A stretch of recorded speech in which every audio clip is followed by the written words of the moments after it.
rabbit hole and how deep and how far we want to go is really how much do you want to discover about your true nature?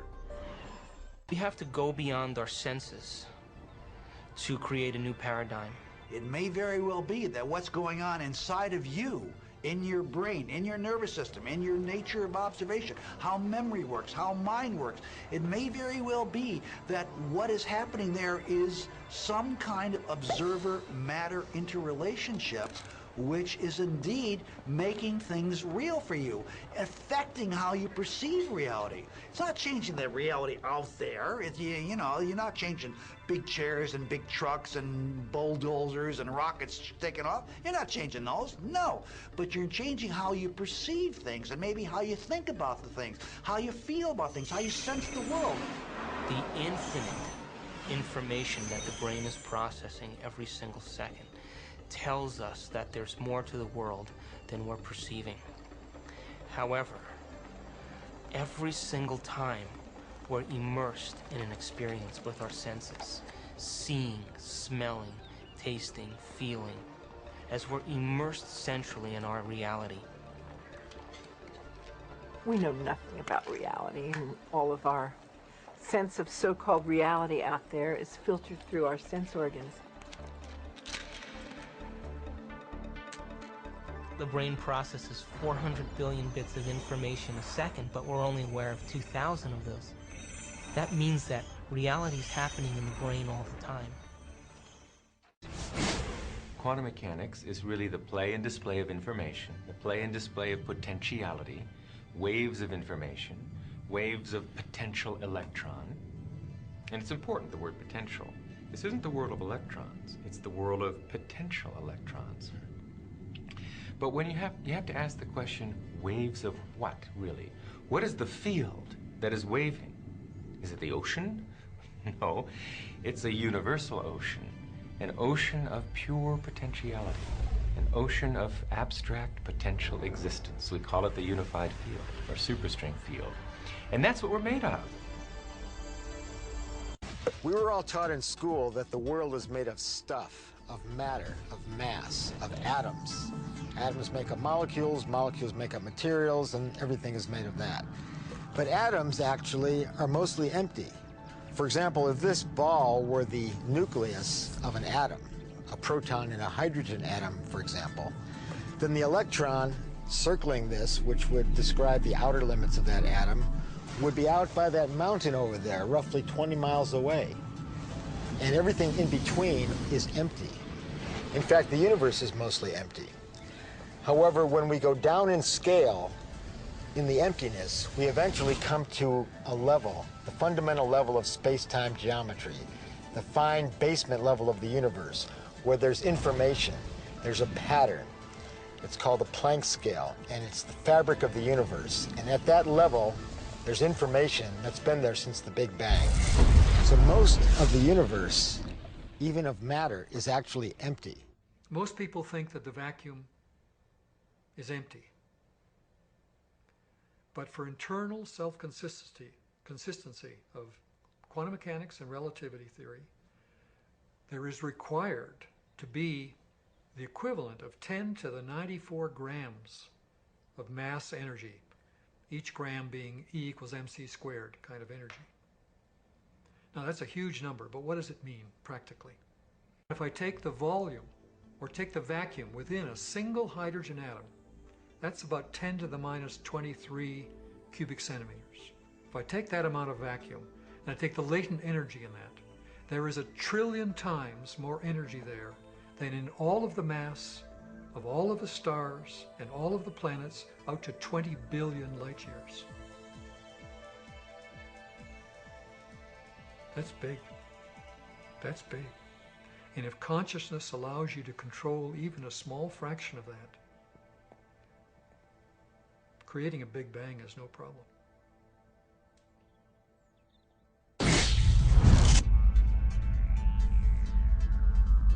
The tighter physics have tried to grasp onto physical reality, to understand what it's really made of. What are the core building blocks of life? At the basis of it all, life, the universe, slips through your fingers. and you come up with something that's increasingly abstract to come to the realm of pure abstraction.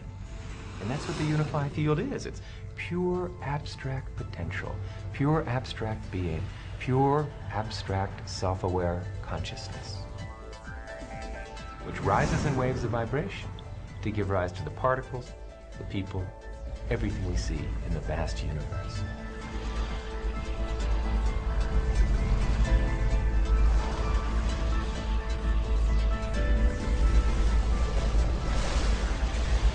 REG machines, random event generators, are electronic tosses of the coin. One type of random number generator experiment that's been conducted many, many times, hundreds of times, over the past 4 decades or so, since around the 1960s, has been a random generator that only produces sequences of random bits, zeros and ones, like flipping coins.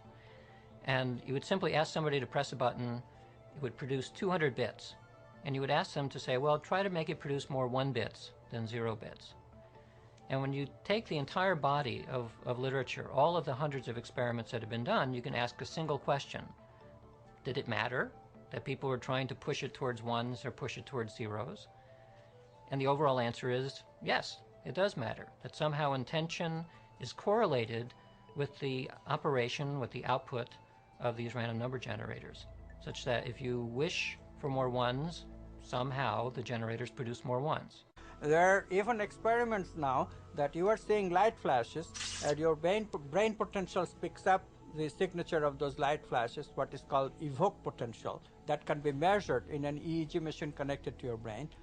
And I am sitting over there, no light flashes, I cannot see you, and still my brain potentials, because I am correlated with you in terms of intention, I intend to be directly communicative with your experiences. That intention produces me, gives me the capability of simultaneously having the similar brain potential in my brain. It was first done by Jacobo Greenberg at the University of Mexico and now repeated by Peter Fenwick in London. We are running the holodeck. We are collectively, it's there, it has such flexibility that anything you can imagine it will create. And you learn, I mean, your intention causes this thing to materialize once you're conscious enough. Most people don't affect reality in a consistent, substantial way because they don't believe they can. The mind is structured in layers, just like the universe is structured in layers, from superficial to profound. And if we use the mind at a very superficial level of ordinary thought, we have very limited power. We can barely move a speck of dust across a tabletop without using our hands. So weak can consciousness be. But at the deepest level of consciousness, consciousness creates universes. There literally are different worlds in which we live. There's the macroscopic world that we see. There's the world of our cells. There's the world of our atoms. There's the world of our nuclei. These are each totally different worlds. They have their own language. They have their own mathematics. They're not just smaller. Each is totally different, but they're complementary. Because I am my atoms, but I am also my cells. I'm also my macroscopic physiology. It's all true. They're just different levels of truth. The deepest level of truth uncovered by science and by philosophy is the fundamental truth of unity. At that deepest subnuclear level of our reality, you and I are literally one. 2 points. First of all, I want to thank David for healthy skepticism is important, and extraordinary claims require extraordinary proof.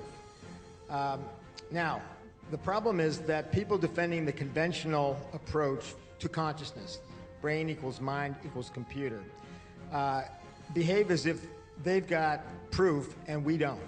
And they got, okay, pardon my... My PhD from Harvard, I went to CERN, the European Laboratory for Particle Research, but perhaps I'm best known for the discovery of the now famous n=1 locally supersymmetric flipped SU5 grand unified field theory. Don't make the mistake of thinking that the scientific community is scientific.